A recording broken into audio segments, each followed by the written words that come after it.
Squat ചെയ്യുമ്പോൾ നിങ്ങളുടെ കാൽമുട്ടുകളിൽ എപ്പോഴെങ്കിലും തീവ്രമായ വേദന അനുഭവപ്പെട്ടിട്ടുണ്ടോ? ഇത് നിങ്ങൾ തെറ്റായ രീതിയിൽ സ്ക്വാട്ട് ചെയ്യുന്നത് കൊണ്ടായിരിക്കാം. ഹായ്, ഞാൻ ഡോക്ടർ വിഷ്ണു, ഓർത്തോപീഡിക് സർജൻ. കാൽമുട്ടുകളെ സംരക്ഷിക്കാനും നിങ്ങളുടെ സ്ക്വാട്ട്സ് ഇംപ്രൂവ് ചെയ്യാനുമുള്ള ശരിയായ രീതി എങ്ങനെയാണെന്ന് നോക്കാം. ആദ്യമായി മുട്ടുകളുടെ അലൈൻമെന്റ് ശ്രദ്ധിക്കുക. നിങ്ങളുടെ കാൽമുട്ടുകൾ അകത്തോട്ടേക്ക് വളയുന്നുണ്ടെങ്കിൽ നിങ്ങളുടെ മുട്ടുകളിൽ അനാവശ്യമായ സ്ട്രെസ് അനുഭവപ്പെടുന്നുണ്ട്. മുട്ടുകൾ പുറത്തേക്ക് തള്ളി വെക്കാൻ ശ്രമിക്കുക. ഇതുവഴി നിങ്ങളുടെ ഗ്ലൂട്ടിയസ് മസിൽസും കൂടുതലായി എൻഗേജ് ആകും.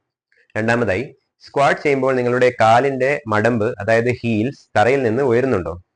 നിങ്ങളുടെ ശരീരഭാരം തുല്യമായി വിതരണം ചെയ്യാനും കാലുകളിലെയും മുട്ടുകളിലെയും സ്ട്രെസ് കുറയ്ക്കാനും വേണ്ടി രണ്ട് ഹീൽസും നിലത്ത് ഉറപ്പിച്ച് വെക്കാൻ ശ്രമിക്കുക. മൂന്നാമതായി, ഷാലോ സ്ക്വാട്ട്സ് ചെയ്യാതിരിക്കാൻ ശ്രമിക്കുക. ഇത് നിങ്ങളുടെ മുട്ടുകളിലെ സ്ട്രെസ് അനാവശ്യമായി വർദ്ധിപ്പിക്കും.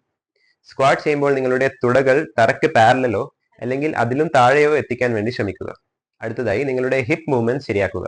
ഒരു കസേരയിൽ ഇരിക്കുന്നത് പോലെ നിങ്ങളുടെ ഹിപ്സ് പുറകോട്ട് തള്ളിയിട്ട് വേണം സ്ക്വാട്ട് സ്റ്റാർട്ട്